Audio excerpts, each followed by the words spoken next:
बहुत सुंदर ये घड़ी है। बहुत समय के बाद, वर्षों के बाद आज आपके इस गांव में, इस क्षेत्र में सत्संग का आयोजन हो रहा है।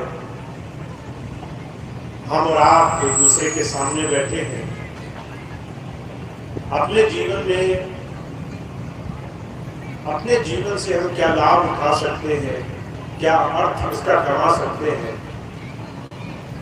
इस बात को जानने समझने का हमें मौका मिला है। मनुष्य जीवन को दुनिया में परमात्मा की सभी कृतियों में, सभी रचनाओं में सबसे महान कृति कहा गया है। परमात्मा ने जब सारे जीव बनाए, मनुष्यों को उसमें सबसे विशेष बनाया। मनुष्य सबसे सुंदर कृति सिर्फ इसलिए है क्योंकि सिर्फ मनुष्य, सिर्फ इंसान ऐसा है जो जीवन में जन्म मरण, सुख और दुख, अच्छाई और बुराई के भेद को समझ पाता है। सिर्फ मनुष्य ही ऐसा है जिसे ये बात समझ में आती है जीवन में हम अनगिनत चीजों को पाने के बाद भी सुखी नहीं, आनंद में नहीं। चारों तरफ दुख है, चारों तरफ परेशानी है। सिर्फ मनुष्य ही है जो ईश्वर को खोजने के लिए, ईश्वर को जानने के लिए जीवन में प्रयास करता है। इसीलिए आप और हम बहुत भाग्यशाली हैं। मैं तो कई बार कहता हूं कि बहुत से लोग अपने जीवन में तनाव में, परेशानियों में, विपत्तियों में, दुख में कई बार बड़े उदास हो जाते हैं, बड़े दुखी होकर के, बड़े हताश होकर घूमते हैं। तो मैं इनसे हमेशा एक बात कहता हूं, इस बात की चिंता मत करो कि आज तुम्हें कितनी परेशानियां झेलनी पड़ रही हैं, क्योंकि इन तमाम परेशानियों के बीच में भी परमात्मा ने तुम्हारे लिए एक ऐसा रास्ता चुना है जो तुम्हें महानता की तरफ, जीवन की बहुत ऊंचाइयों की तरफ ले जाने के लिए सार्थक है। वो रास्ता तुम्हारे जीवन में तुम्हारे ही पास है। भीखा जी महाराज वो एक संत को कहा करते थे, भीखा भूखा कोई नहीं, सबकी गठरी लाल, गिरे खोल नहीं जानते, ताते हुए कंगाल। भीखा जी कह रहे कोई भी कंगाल, कोई भी गरीब नहीं है, तुम और हम दुखी नहीं है। हमने अभी सुख कहां से मिलेगा ये जाना नहीं है। हम कंगाल नहीं है, हमने खोज के नहीं देखा है कि खजाना कहां छुपा है। हम अभी उस तरफ चलने के लिए तैयार नहीं हो पाए। सिर्फ मनुष्य ही ऐसा है जो अपने जीवन में अगर इस रहस्य को, भेद को जानना चाहे तो अपने जीवन जीते जी इस काम को कर सकता है। पर इस काम को करने के लिए आपको चेतन होना पड़ेगा। आज मैं चारों तरफ देखता हूं, समय बड़ी तेजी से बदल रहा है। कलयुग अपने चरम सीमा पे है। जब मैं आप जैसे अनगिनत लोगों के बीच में जाता हूं तो मैं देखता हूं कि हमारे आगे आने वाली पीढ़ियां, हमारे बच्चे, हमारे आगे आने वाली बहुत सारे युवा पीढ़ी वो तरह तरह से, अलग अलग तरह की व्याधियों में, अलग अलग गलत आदतों में फंसती चली जा रही है। ज्यादा लोग शराब पीने लगे, छुप छुप करके मांस और अंडा, मदिरा का सेवन करने लगे, सिगरेट बीड़ी पीने लगे छुप छुपा करके।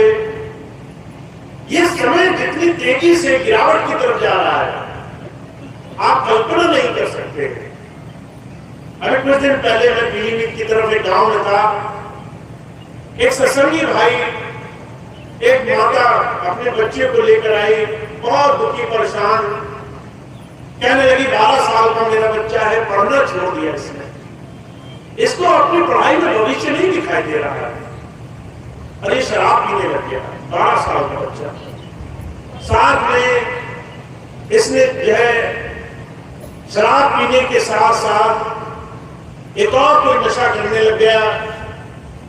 2 नशे करने के साथ साथ उसके शरीर की हालत शरीर की स्थिति बड़ी जर्जर हो गई और बच्चा ये समझने के योग्य नहीं है। आप 12 साल के बच्चे से क्या उम्मीद कर सकते हैं? उसे मालूम होगा कि शराब पीने से उसका जीवन कहां जाकर के खत्म होगा, उसे नहीं पता है। उसे पता है कि वो अपने जीवन में जिन नशों में पड़ गया उससे उसका जीवन कहां खत्म होगा, उसे इस चीज का एहसास नहीं है। क्या उसे पता है कि जो पढ़ाई उसने छोड़ दी उससे उसका जीवन, उसके सारे आगे बढ़ने के रास्ते बंद हो जाएंगे। कल मजदूरी में डाका डालने, चोरी करने, दूसरे को लूटने के अलावा कोई रास्ता नहीं बचेगा। ऐसी तमाम विपत्तियां एक नहीं, दो नहीं, हजारों घरों में हो रही है। जब हम अपने जीवन को देखते होंगे तो हमें कुछ चीजें अपने से जुड़ी हुई मालूम पड़ती होंगी। किसी का पति शराब पीने लग गया, किसी के बच्चे शराब पीने लग गए, किसी ने पढ़ना लिखना छोड़ दिया, किसी ने उम्मीद छोड़ दी जीवन से। तरह तरह से संसार में हम झूठे नशों की तरफ भागने लग गए। ये पहली बार नहीं हुआ है। महाराज जी किस्सा सुनाया करते थे। एक बार बाबर मुगल बादशाह था, उसने अपने दरबार में गुरु नानक देव जी महाराज को बुलाया। गुरु नानक देव जी महाराज गए तो बादशाह ने उनको शराब पेश की कि आप हमारे मेहमान हैं, मेहमान नवाजी करिए, शराब पीजिए। तो गुरु नानक देव जी महाराज ने मना कर दिया। अब बादशाह को मना करने का मतलब है बहुत बड़ा गुनाह हो गया। बादशाह की बात कैसे मना कर दिया? हमें और आपको भी अगर आज कोई संसार में किसी हमारी बात को मना कर दे, हम घर में जाएं, हमारे बच्चे हमारी बात को मना कर दें, कितना क्रोध आता है। हमें हमारी पत्नी, हमारा पति, हमारे माता पिता हमारे हिसाब से न चले, हमारी बात को मना कर दें। देखिए, हम भी अपने दिमाग में छोटे राजा से कम नहीं है। हमें भी लगता होगा हमारी नहीं मानोगे तो हम तुमसे नाराज हो जाएंगे। नाराज मैंने आसान शब्द बोला। कई बार लोग बड़े आक्रामक, क्रोध में ईर्ष्या द्वेष, बड़े क्रूर हो जाते हैं। ऐसी स्थिति में बादशाह था, बादशाह को जब गुरु नानक देव जी महाराज ने मना किया तो बादशाह बड़ा गुस्से में हो गया, मुझे मना कैसे कर दिया। दरबार इकट्ठे हो गए, अरे तुमने बादशाह को मना कर दिया, बादशाह तुम्हें कुछ दे रहा है, लेना चाहिए, शराब दे रहा है तो तुम्हें हंसकर लेनी चाहिए। बादशाह ने जब ये बात कही तो गुरु नानक देव जी महाराज ने कहा, ऐसा नहीं है कि मैं शराब दे रहा है, मैं उसे जानता नहीं हूं, मैं उससे अच्छी चीज मेरे पास है, इसलिए मैं शराब पीना नहीं चाहता। अब बादशाह को बड़ी हैरत हुई, शराब से अच्छा क्या है, नशे से अच्छा क्या है, झूठे नशों से अच्छा भी कुछ हो सकता है क्या? शराब, मांस, मदिरा, दुनिया के तमाम झूठे नशों से भी अच्छा हो सकता है क्या? गुरु नानक देव जी महाराज कहने लगे, तुम्हारा नशा एक दिन का है, आज पियोगे, 2-4 घंटे लुढ़कोगे, रात को जब होश आएगा तो कल से ज्यादा विपत्ति, परेशानी, दुख, कष्ट, क्लेश सर के ऊपर दिखाई देंगे। नशा उतर चुका होगा, फिर नशा करना पड़ेगा। का और नशे सब झूठ है, उतर जात पर भात, नाम तुम्हारी नाम का चढ़ी रहे जिंदा। गुरु नानक देव जी महाराज कहते हैं, नानक को खुमारी चढ़ी है। खुमारी पता है किसे कहते हैं? अंदर जो सुखों की गांठ, जो सुख अंदर से उपजता है, वो सुख तुम महसूस करने वाले हो। दुनिया का हर एक मनुष्य इस बात को अगर समझ जाए, आपके जीवन में परमात्मा ने आपको सारे सुखों की गांठ आपके अंदर छुपा करके भेजा है।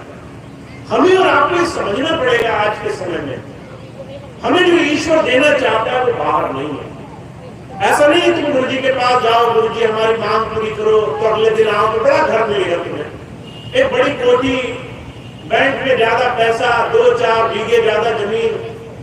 भौतिकता से हम संसार में वैभव की परख करते हैं, हमारे पास ज्यादा है, ये कैसे पता चलेगा? बाहर चीजें बड़ी हो जाएंगी।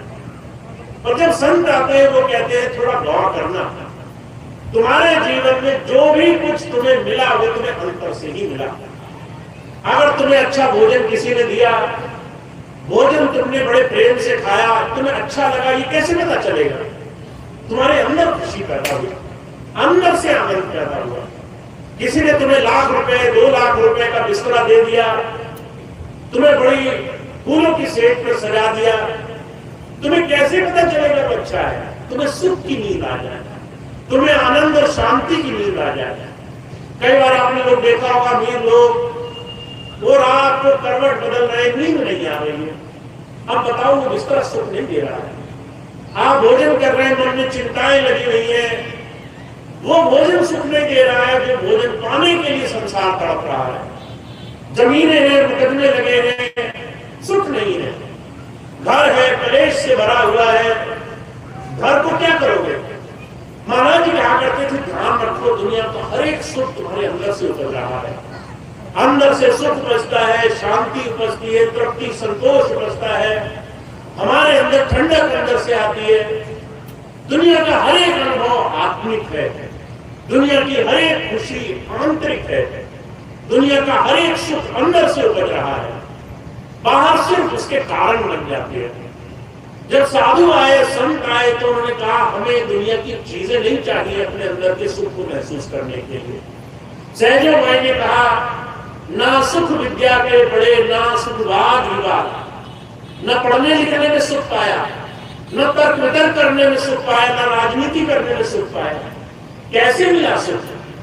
कहा जो हमारे अंदर जो अंतर शून्य की स्थिति है, कहा ना सुख विद्या के पढ़े, ना सुख वाद विवाद, साध सुखी सहजो कहे लागी सुन सुना। सहजो भाई कह रही है, जिसने साधुता अपनाई है, आप अपने जीवन में हो, आपको लगेगा सब कुछ आपके करने से होगा। संत कहते हैं तुम्हें यह अपनाना पड़ेगा कि सारी सृष्टि ईश्वर के चलाए चल रही है, बस इतना सा फर्क है। तुम खुद संसार का बोझ उठाने में लगे हो, संत उस प्रभु की मर्जी, उसकी मौज में रहने वाले बनते हैं, उसके भाड़े में रहने वाले बनते हैं। अगर हमारे जीवन में सुख आया तो वो भी मानते हैं, अगर हमारे जीवन में दुख आया उसे भी सहज भाव से स्वीकार करते हैं। आप कहोगे इसमें क्या भला हुआ? फिर आपको भी सारी चीजें स्वीकार ही करनी पड़ती है। आप अगर यहां से शहर तक जाओ, चलते चलते ठोकर लग जाए, तो क्या तुम्हें दर्द स्वीकार नहीं करना पड़ेगा? अगर घर में तुम्हारे संकट आ जाए, अचानक चोरी पड़ जाए, क्या वो दुख स्वीकार नहीं करना पड़ेगा? स्वेच्छा से नहीं करोगे, और करना तो पड़ेगा। अगर घर में कोई बीमार हो जाए, पेट में दर्द हो जाए, अगर नौकरी से निकाल दिया जाए, क्या ये सारे दुख स्वीकार नहीं करने पड़ते? महाराज जी कहा करते थे, दुनिया का हर एक इंसान उस प्रभु की मौज के आगे अधीन है, झुका हुआ है, बस हम स्वीकार नहीं करते। साधुता हमारे जीवन में नहीं आती। इसलिए संत महापुरुष एक बात कहते हैं, तुम्हें अगर ये समझ में आ जाए कि ये मनुष्य जीवन है, ये तुम्हारी अपनी मर्जी से नहीं चलेगा, इसको तुम स्वीकार कर सकते हो। जब तुम इसे स्वीकार करना सीख जाओगे, सुख मिले तुम्हारी बड़ाई नहीं है, तुम्हारे ऊपर उस प्रभु की कृपा थी, तुम इस योग्य थे, तुम्हें कुछ मिल गया, तुम्हें ये बात समझ में आ जाए। अगर तुम दुखी हो, दुख में हो, कोई ना कोई बड़ा भारी ऐसा कर्म था जो तुम टाल नहीं सकते थे, चाहते तो टाल लेते, पर तुम उसको टाल नहीं सकते थे, तुम उस चीज को उस प्रभु की इच्छा समझ करके स्वीकार करो। इसमें कुछ ना कुछ अच्छा छुपा होगा। जब हम राजी हो, सहजो भाई कहती है, तब तुम्हें समझ में आता है तुम संसार में जो जोर लगा रहे हो, जो लड़ रहे हो संसार से, जो तरह तरह से संसार के हर एक चीज में खपे हुए हो, उसकी आवश्यकता ही नहीं है। सहज हो जाओ, साधुता अपनाओ, जीवन में उस प्रभु की रजा मानने वाले बनो, फिर देखो कैसे तुम्हारी चिंताएं तुम्हारे चिंतन में बदल जाती हैं, फिर देखो कैसे तुम्हारी परेशानियां सुख में बदल जाती हैं, फिर देखो कैसे तुम्हारी तमाम घबराहट तुम्हें उस प्रभु के विश्वास में बदल देगी।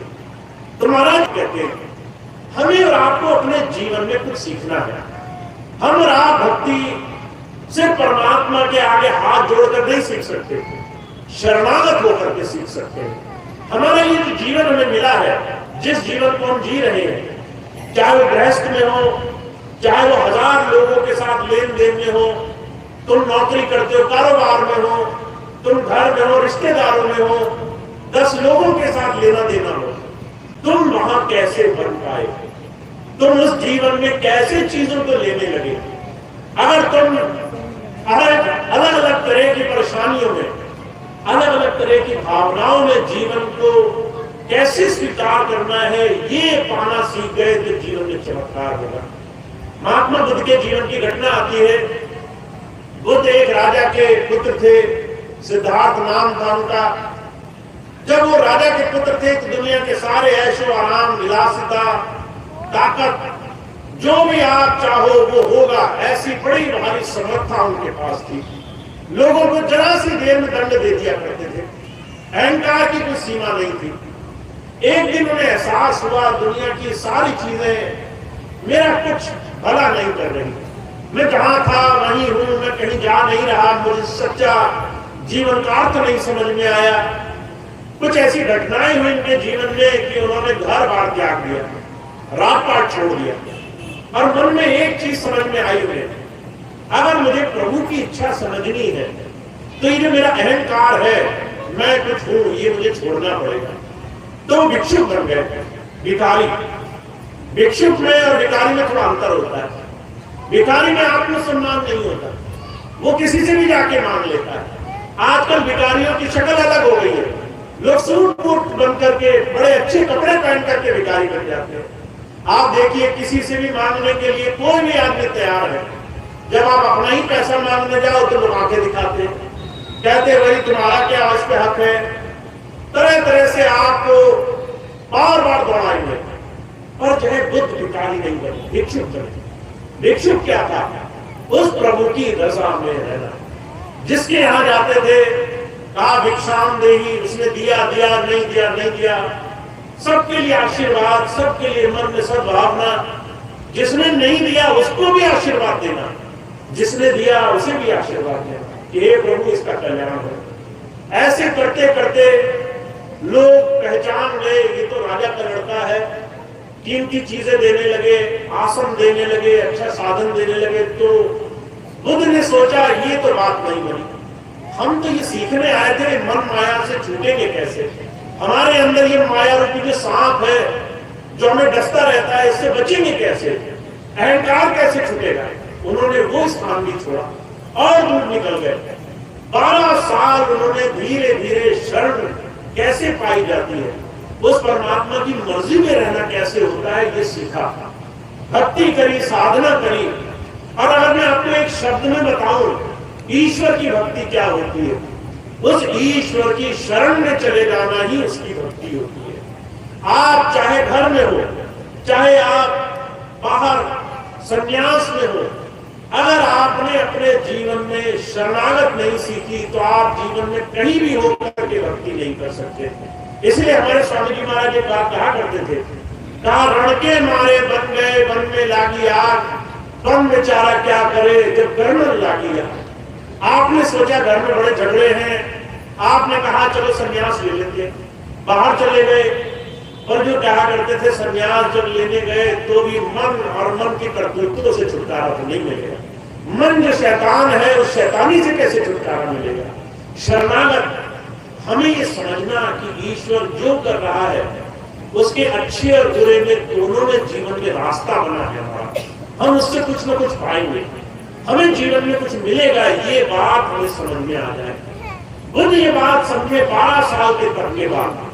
और जब समझ गए तो एक दिन सत्संग में बैठे थे, ऐसे जैसे आप और हम बैठे हैं, बड़े प्यार से सबको समझा रहे थे भक्ति किसी और चीज का नाम नहीं है। तुम पूजा पाठ करो, जब तक नियम संयम करो, तीर्थ व्रत उपवास करो, इसको भक्ति नहीं कहते। भक्ति किसे कहते हैं? इस मन के अंदर बैठे डाकू को दूर भगाने का नाम भक्ति है। ये जो अंदर बैठा मन सबसे छल करेगा ना, हर एक इंसान को देखकर गलत भावनाएं लाएगा, इस मन को साफ करने का नाम भक्ति है। संयम रखा करो, ये उनका पाठ था। बुद्ध कहा करते थे अगर गलत करते हो तो उस पर लगाम कसो। अगर तुम्हारे आंखों में दूसरों के लिए गुस्सा है, शांत करो। अगर दूसरों के लिए गाली है, मन रोको। अगर दूसरे को देखकर ईर्ष्या होती है तो मन को शांत करो। अब ये जो संयम वाली बातें आसान नहीं होती। अगर मैं आपसे कहूं कि आपको कोई मारने आए और आपको जबरदस्ती लड़ना नहीं है, उससे लड़ करके अपना जीवन खराब नहीं करना है, बार बार लजना नहीं है, तो आपको संयम रखना मुश्किल हो जाएगा। आपको कोई घूरेगा, आप पहले जवाब देने निकल चढ़ोगे।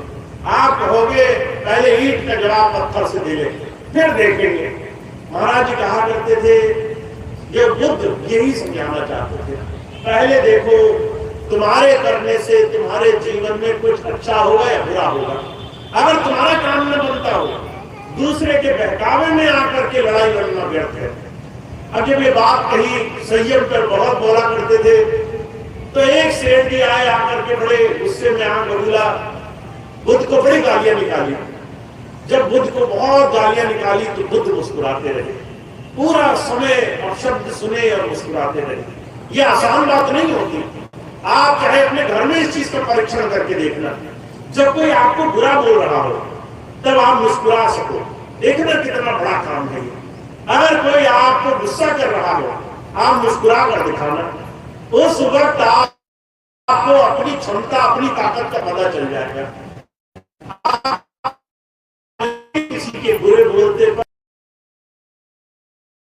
ये संत हमें समझाना चाहते हैं। घर में चाहे लाख तुम्हारे 4 लाख बुराई करता हो, अगर वो व्यर्थ है, बेकार की है, तो जबरदस्ती जाकर के मत उलझो। अब ये बात बुद्ध ने सीख ली। वो आदमी आया, बहुत अपशब्द बोले, बुद्ध मुस्कुराते रहे। तो बुद्ध से उसने कहा, महाराज मैंने इतना बुरा बोला, तुम नाराज क्यों नहीं हुए? बुद्ध कहने लगे, जिस व्यक्ति से तुम मिलने आए वो बदल चुका है। अब मैं वो नहीं रहा जिससे तुम अपशब्द बोलने आए हो। 12 साल पहले आए होते मेरे पास, मैं राजा होता, तुम मुझे आंखें दिखाते तो तुम्हारी आंखें निकलवा लेता, तुम मुझे मुंह से एक गलत बात बोलते तो जबान कटवा लेता। आज तुम उस आदमी से नहीं मिल रहे हो, मैं बदल चुका हूं, मैंने प्रभु से जुड़ना स्वीकार कर लिया। अब प्रभु के लिए तुम्हारी इन तमाम बातों का अर्थ देना ये बेकार मालूम पड़ता है। तुम गालियां निकालो, तुम्हारी गालियों में मुझे गाली देना व्यर्थ मालूम पड़ता है। तो जो कहा करते थे, संत तुम्हें तुम्हारे जीवन का महत्व समझाना चाहता है। तुम अपने जीवन में तभी आगे बढ़ोगे जब अपना जीवन खुद बदलना शुरू करोगे। अगर तुम्हारा जीवन तुम्हें मिला तो इसे दुख में मत गुजारो, रोज कष्ट में, परेशानियों में मत गुजारो, रोज तरह तरह की व्याधियों में, बुराइयों में मत गुजारो। उस प्रभु ने जो तुम्हें दिया उससे अपने जीवन में बदलने की आशा रखो। और इसका सबसे आसान तरीका है, पहले स्वीकार कर लो, जो बदल नहीं सकते हैं वो तुम्हारे हाथ में नहीं है। अगर दुख नहीं बदल सकते हो तो वो तुम्हारे हाथ में नहीं था। अगर कोई परेशानी नहीं बदल सकते हो, किसी का संसार में जन्मना और मरना नहीं बदल सकते हो, तो उसको स्वीकार करना सीखो। का हानि लाभ जीवन मरण यश अपयश विधिहा। अगर तुम्हारा जन्म हुआ और तुम्हारा मरना भी तय है, तुम्हारे प्रियजनों, तुम्हारे गांव, तुम्हारे कस्बे में किसी का जाना तय है, तो उस पर रुदन मत करो, स्वीकार करो, ये तो होना ही है। अगर होना है तो इसको स्वीकार करना सीखो। कोई आया है तो वो तुम्हारे साथ अच्छा भी करेगा, बुरा भी करेगा, स्वीकार करना सीखो। इतनी उम्मीद मत लगाओ कि कोई तुमसे सिर्फ बुरा ही बुरा करे, अच्छा ही अच्छा करे, दोनों चीजें साथ चलेंगी। तो महाराज जी कहा करते थे, जिस दिन हम स्वीकार करना शुरू कर देते उस दिन हम गुरु के साथ जुड़ना शुरू कर देते हैं। तो आप बहुत भाग्यशाली हैं। संतों महापुरुषों ने जो पाया है वो अपने मन को, आचरण को पवित्र करके पाया है। उसको पार करने का एक बड़ा सुंदर तरीका है आपका। इस घोर कलयुग में जहां चारों तरफ लोग धीरे धीरे गिरावट की तरफ गिरते चले जा रहे हैं, तुम एक आदर्श प्रस्तुत करो। तुम ऐसे बनो कि लोग तुम्हें देखें और तुम जैसे बनने की कामना करें। तुम्हारे बच्चे तुम्हें देखें और तुमसे प्रभावित रहें। तुम्हारे आने वाली पीढ़ियां तुम्हें देखें और तुम्हारे जैसा बनना चाहे। उनके अंदर बहुत बड़ा आदर्श हो, वो बहुत उच्च आदर्श से अपना जीवन जीते हो। अगर वो तुम्हारे साथ ही सहज नहीं है तो माफ करना, हमारे हाथ से उन्हें निकलते देर नहीं लगेगी। अगर वो तुम्हारे साथ तुम्हें आदर्श रूप में नहीं देख रहे हैं तो किसी और को आदर्श मानेंगे। अगर वो तुम्हें अपने जीवन में बड़ा नहीं मान रहे तो किसी और को बड़ा मानेंगे, किसी और के आगे जाकर जुड़ जाएंगे। तो जो कहा करते थे, दायित्व निभाना पड़ेगा। हमें अपने जीवन में ये दायित्व निभाना पड़ेगा कि हम पहले खुद अपने जीवन में आनंदित हो, अपने जीवन में सुख को मानने वाले बने, दुखी ना हो, परेशान ना हो। कई बार तो मैं बहुत से माताओं बहनों को कहता हूँ, मैं कहता हूँ आप घर में हैं, कभी छोटी मोटी बात पर गुस्सा आ जाए, पहले चारों तरफ नजर मार कर देख लेना, कोई और देख तो नहीं रहा तुम्हें। तुम गुस्सा करोगे किसी एक पर और नुकसान 1000 को हो जाएगा। ऐसे 1000 बच्चे तुम्हें देख रहे होंगे जो मन ही मन कल्पना करेंगे कि ये वो आदर्श नहीं है जो हमें चाहिए। तो महाराज जी कहा करते थे पहले खुद अपना जीवन विशाल बनाना है, महान बनाना है। और संत हमें यही समझाना चाहता है, आप अपने जीवन में प्रभु तभी पाओगे जब इस मनुष्य जीवन को सार्थक करोगे। ये मनुष्य जीवन उस प्रभु तक पहुंचने की चाबी है आपकी। शरीर सही रहा, मन सही रहा, हमने आचरण शुद्ध रखा तो उस प्रभु से मिलना बड़ा आसान काम है, उस प्रभु तक पहुंचना बड़ा आसान काम है। महाराज जी इस बात को कहा करते थे, परमात्मा का पाना मुश्किल नहीं है, इंसान का इंसान बनना बड़ा मुश्किल काम है। स्वामी जी महाराज ने इस बात को कहा, मानव सेवा प्रभु भक्ति है। मनुष्य की सेवा करने में तुम्हें अपना संयम, अपना पूरा समर्पण देखना पड़ जाएगा। जब किसी की सेवा करने जाओगे, जब किसी का भला करने जाओगे, जब किसी का दुख दर्द दूर करने जाओगे, तो तुम्हें हर बार तारीफ नहीं मिलेगी, हर बार लोग तुम्हारा भला नहीं करेंगे। उस वक्त तुम्हें अपने मन को साधना पड़ेगा, उस वक्त तुम्हें अपनी चिंताओं को दूर करके उस प्रभु को समर्पित करना पड़ेगा। तो हमें जीवन कैसे जीना है ये गुरु सिखाता है, उस जीवन को हमें जीना सीखना पड़ता है। हम निरंतर उस जीवन को कैसे जीना सीखे, हर बार हर क्षण जब हम गुरु के पास जाएं, उसको धीरे धीरे अपने जीवन में तैयार करके देखना पड़ता है। तो आप बहुत भाग्यशाली हैं, आपको बहुत सुंदर अवसर मिला है। जितनी बार गुरु जी से मिलो, एक ऐसी बात ले जाओ जो आपको जीवन में उतारनी ही उतारनी है। हर बार एक बात ले जाओ, जब भी मिलो एक बात गांठ बांधो और नियम बना लो, आज से मैं इस नियम पर चलकर देखूंगा। सारी बातों में से एक बात अच्छी लगे, बस वो एक बात मानना शुरू कर दो, और आप देखेंगे आपके जीवन में एक एक इस छोटे से छोटे प्रभाव से जीवन में चमत्कार होने लग जाएंगे। तो अपना एक ही प्रयास रखना चाहिए। आज आप सत्संग में आए, कोशिश करना यहां से जब जाना तो 5 चीजें ऐसी जरूर लिख लेना जो तुमने आज सुनी और तुम्हें अच्छी लगी, और एक चीज ऐसी करना जो तुम अपने जीवन में पालन करने की कोशिश करोगे।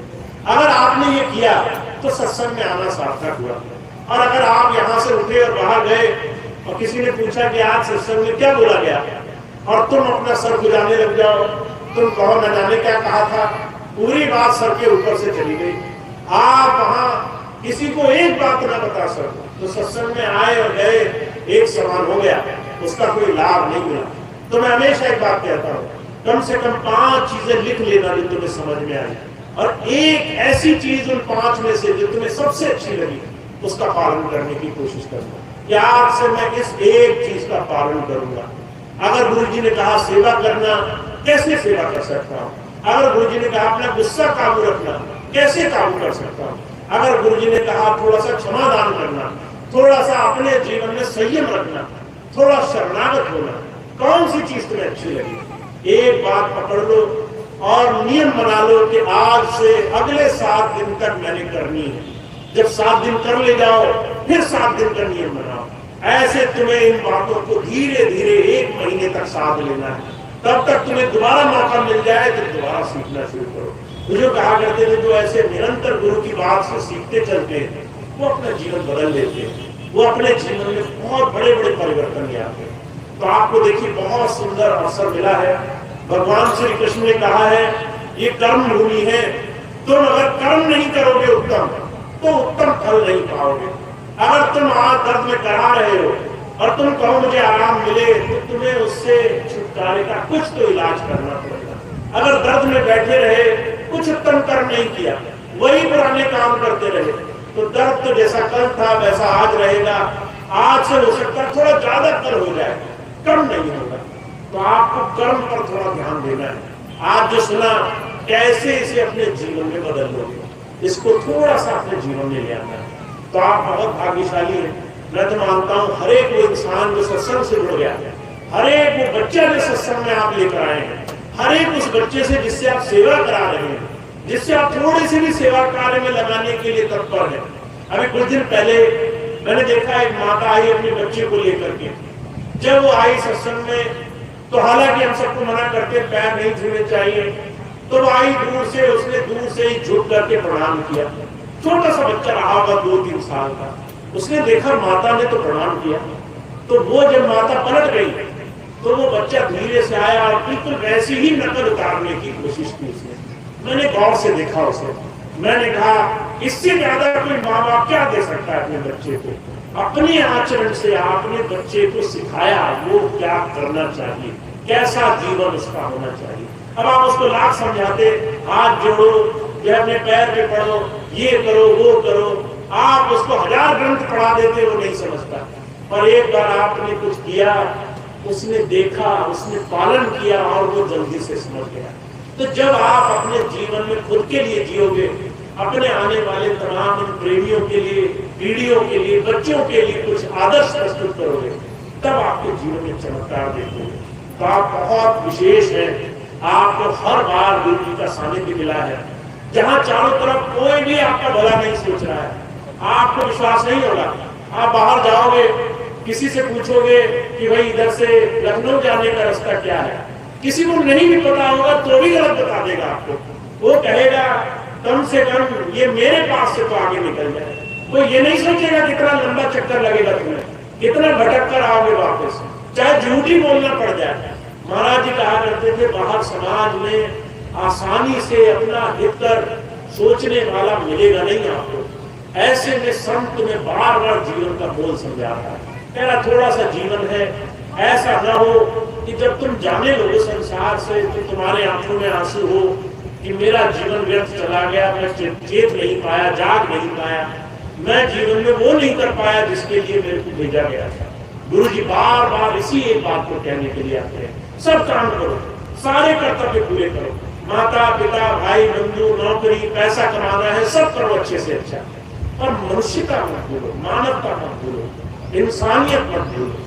उस प्रभु से जुड़ने का एकमात्र तरीका है कि तुम इस शरीर की, इस अपने जीवन का पूरा सम्मान करो। पहले अच्छे बनकर दिखाओ, पहले अच्छा जीवन जियो, पहले व्याधियों और बुराइयों से बचने का संकल्प ले लो। अगर तुमने कह लिया कि मैं छुपकर शराब नहीं पीऊंगा, तो मुझे पूरा यकीन है तुम्हारे बच्चे भी तुम्हारी तरह बनेंगे, वो भी कहेंगे मैं भी शराब को हाथ नहीं लगाऊंगा। तुम छुप छुप कर पियोगे तो अपने बच्चों को कैसे रोकोगे? तुम छुप कर खुद नशा करोगे तो अपने बच्चों को कैसे रोकोगे? हमारे लिए हमारा जीवन ही सबसे बड़ा आदर्श है। तो आप हम बहुत भाग्यशाली हैं, बहुत महानता की तरफ बढ़ने का ये जीवन मिला है, गुरु की कृपा है। हमें इसे हर रोज साथ लेना है, हर रोज अपने जीवन को बनाना है। तो इतनी बात स्वामी जी की है जो मैंने आज आपकी सेवा में रखी। आप सबका बहुत आज के इस कार्यक्रम में इतना सुंदर सहयोग योगदान देने। अब आज का कार्यक्रम समाप्त होगा एक प्रार्थना के साथ, सभी भाई बहन बैठकर प्रार्थना करेंगे। आज का कार्यक्रम समाप्त होगा।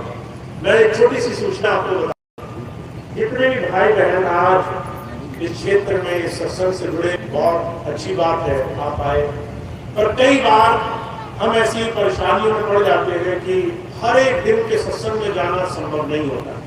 सत्संग आज आपके क्षेत्र में है, आना आसान है, पर मान लीजिए सत्संग कहीं और लगा है, किसी और गांव में, कस्बे में, किसी और जिले में, किसी और प्रांत में लगा है, तो उसके लिए एक सुविधा है कि आप अपने घर में अपने मोबाइल के माध्यम से ही अपने घर बैठे सत्संग से जुड़ सकते हैं। सत्संग से आप क्या सीखेंगे ये तो आप जान गए, पर वो सत्संग आपके जीवन का हर रोज का हिस्सा होना चाहिए, ये आपको अपने जीवन में बनाना है। देखिए आपको चारों तरफ तो संगत देने वाले बहुत मिल जाएंगे। अभी आप बाहर जाओगे, जैसे किसी के पास खड़े होंगे, दो लोग खड़े होंगे और आ करके लोगों की गालियां गिनाने लगेंगे, फलाने ने ये कर लिया, फलाने ने चोरी कर ली, उसने डाका मार लिया, उसने ऐसा किया वैसा किया, फलाना उसका दुश्मन, फलाना उसका दुश्मन। और वही लोग जब दूसरे के पास खड़े होंगे तो उसके गले में गले हाथ डाल के खड़े होंगे। आपको लगेगा कैसे लोग हैं, हमारे पास बुराई कर गए, उसके दोस्त बन गए जाकर के। पर ऐसा रूप आपको बहुत देखने को मिलेगा। महाराज जी कहा करते थे कि संसार ऐसी तमाम व्याधियों से भरा पड़ा है, ऐसे जहां चारों तरफ की संगत चल रही है, लोग लगे हुए इस राजनीति में, ऐसे में सत्य संगत मिलना, ऐसे में जीवन को निखारने, जीवन को बनाने का सानिध्य मिलना एक बहुत खास बात है। तो आप इससे जुड़ सकते हैं, ऑनलाइन साधन है, आपके पीछे और आपके आगे एक बारकोड लगा है। अगर आप इसकी फोटो खींच लें तो अगर आप अपने फोन में अपने इस बारकोड के माध्यम से एक ऐसे चैनल से जुड़ जाएंगे जहां हर रोज निरंतर कहीं भी भारत में सत्संग होते हैं, वो आते रहते हैं। तो ये तमाम चीजें आपके लिए बहुत आसान हो गई हैं। आप इससे जुड़े, ज्यादा से ज्यादा सत्संग से क्या सीख सकते हैं उसको आप नियमित रूप से, उसको आप धीरे धीरे लिपिबद्ध करके, लिख कर और मान करके जीवन को बनाने लगेंगे। तो ये कुछ स्वामी जी की बात थी, मैंने आपकी सेवा कर दी। अब आज का कार्यक्रम समाप्त होगा।